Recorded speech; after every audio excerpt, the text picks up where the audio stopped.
ঘূর্ণিঝড় রিমালের প্রভাবে বৃষ্টির পানি জমে রাজধানীর অপেক্ষাকৃত নিচু এলাকায় সৃষ্টি হয়েছে জনদুর্ভোগ। ভোররাতে বৃষ্টি থেমে গেলেও এখনও মগবাজার মধুবাগের সড়কে হাঁটু পর্যন্ত পানি। এই সড়কের আশপাশের বসতবাড়িতেও একই অবস্থা এমন যে পানি ঢুকে গেছে ঘরের মধ্যেও। পানির নিচে রান্নার চুলা থেকে শুরু করে সব আসবাবপত্র, হাত দিয়েও অনেকে পানি সেচার চেষ্টা করছেন। অকেজো ড্রেনেজ ব্যবস্থার ফলে ডুবে আছে রাজধানীর অন্যতম ব্যস্ত সড়ক নিউ মার্কেটের সামনের অংশ। দোকানপাটে পানি ঢোকায় বিপাকে ব্যবসায়ীরাও। এছাড়াও রাজধানীর বেশ কিছু জায়গায় রয়েছে জলাবদ্ধতা।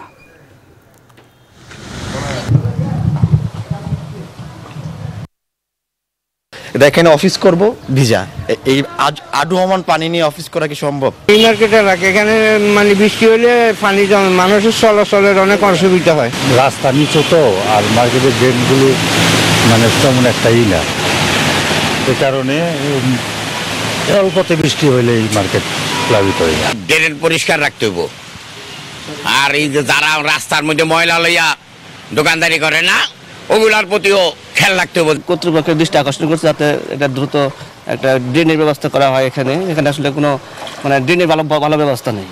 হচ্ছে ড্রেনেজের অব্যবস্থাপনার কারণে বিভিন্ন লোকের কাছ থেকে যেটা আসলে জানতে পেরেছি, যে ড্রেনগুলো রয়েছে অধিকাংশ ড্রেনেই যেখানে পানি জমেছে যে ড্রেনেই অকেজো, আর যেগুলো আসলে কাজ করে তাও খুব কম, কেননা ময়লা আবর্জনা ফেলে সেটাকে বন্ধ করে রাখা হয়েছে। আমি এই মুহূর্তে বাড্ডা এলাকায় রয়েছি, মেরুল বাড্ডা। আপনি দেখতে পাচ্ছেন যে মেরুল বাড্ডার ঢোকার যে রাস্তাটা, সেই রাস্তাটার সামনে একদম মেন রাস্তার পাশেই কিন্তু এই অংশটা দেখছেন এখনও হাঁটু গিরার উপরে পানি জমে আছে, রিক্সার চাকা পর্যন্ত ডুবে যাচ্ছে। তো এই চিত্র আমরা রাজধানীর বিভিন্ন জায়গায় দেখেছি, মধুবাগে দেখেছি, এখনও কোমর পর্যন্ত পানি বাসাবাড়িতে ঢুকে গিয়েছে।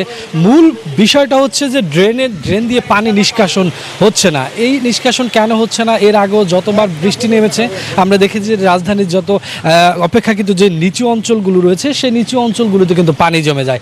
পানি জমে যাওয়ার ফলে সেখান থেকে আসলে কয়েকদিন পানি জমে থাকে, একদম না নামার মতো ড্রেন দিয়ে পানি নামে। যদিও সিটি কর্পোরেশনের পক্ষ থেকে বলা হচ্ছে যে ড্রেনে বিভিন্ন ময়লা আবর্জনা ফেলে ড্রেন আটকে গেছে, এর ফলে আসলে পানি নামছে না।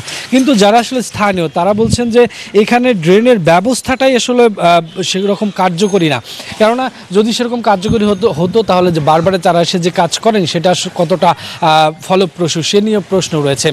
তো যে নিম্ন অঞ্চলগুলো রয়েছে সেই নিম্ন অঞ্চলে রাজধানীর বিশেষ করে বৃষ্টিপাতের সময় সামনে আসছে, তো সেগুলিকে আরও বেশি তদারকি করার দাবি জানিয়েছেন এরা।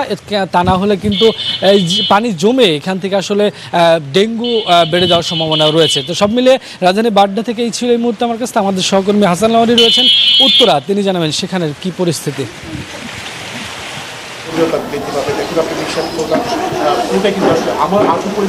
রুবেল, আপনাকে ধন্যবাদ। আপনি যেমন মেরুল বাড্ডার খবর জানাচ্ছিলেন, আমি সকাল থেকে উত্তরা বিভিন্ন জায়গায় ঘুরেছি।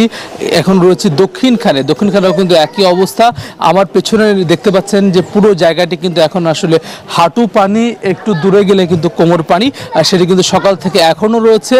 একটু সামান্য পানি কমেছে, কিন্তু সেটি কিন্তু এখন পর্যন্ত মানুষের চলাচলের উপযোগী এখনো পর্যন্ত হয়নি। অনেক মানুষ কিন্তু আসলে আটকে রয়েছেন পানিতে। এটি আসলে আপনি যেমনটি জানাচ্ছিলেন, একই রকমভাবে আসলে এই জায়গাটি যেহেতু সম্প্রসারিত ওয়ার্ড, সিটি কর্পোরেশনের নতুন 18টি ওয়ার্ড রয়েছে সম্প্রসারিত ওয়ার্ড, তার মধ্যে একটি, যার ফলে কিন্তু আগের থেকে একটু নিচু ছিল, ড্রেনেজ ব্যবস্থা উন্নত ছিল না, ছোট ছিল, সেটি কিন্তু আসলে এখন বেগ পোহাতে হচ্ছে সাধারণ মানুষকে। সেটি কিন্তু সামান্য বৃষ্টি হলেই কিন্তু একেবারে জলজটের সৃষ্টি হয়, পুরো জায়গাটি একেবারে অচল হয়ে পড়ে। গতকালকে যে ধারাবাহিক বৃষ্টি, সেটি কিন্তু আসলে একেবারে এই এলাকার মানুষকে পানিবন্দী করে ফেলেছে।